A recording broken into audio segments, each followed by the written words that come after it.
परिवेश को प्रदूषण मुक्त करने उद्देश्य प्राथमिक विद्यालयर शिक्षक कुनी कुनी छात्र और युवगोष्ठी मिलित उद्यम मालकानगिरी जिला कालीमेला ब्लॉक तांडबाई पंचायत अधीन एमवी 99 ग्रामर खेल पड़िया मंदिर परिसर गाँ रास्ता पार्श्व और प्राथमिक विद्यालय परिसर रे 100टी विभिन्न प्रकार वृक्षर चारारोपण करिसंती।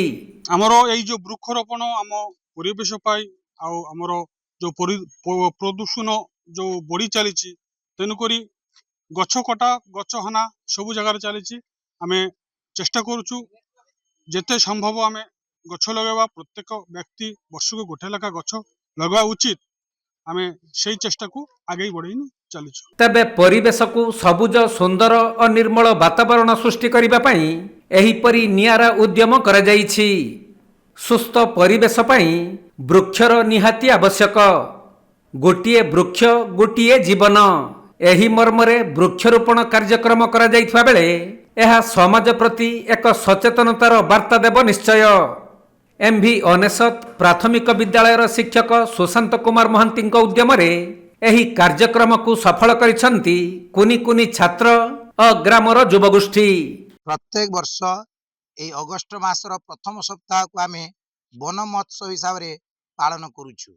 ए वन महोत्सव आज एमवी 99 ग्रामर समस्त ग्रामवासी स्वेच्छासेवी गोष्ठी आमर विद्यालय समस्त प्रधान शिक्षक सहित समस्त सहकारी शिक्षक तथा छात्र छात्री गहन रे आम आज ये वन महोत्सव सप्ताह प्रथमे किछि स्कूल पार्श्व ग्राम पार्श्व एवं साधारण जो गोचारण भूमि अच्छी से सब जगार आम किछि गछ लगेबार योजना करिछु एवं विभिन्न प्रकार गछ आनी आम सबू ग्रामवासी सहायतार आज आम किछि गछ रोपण करिछु।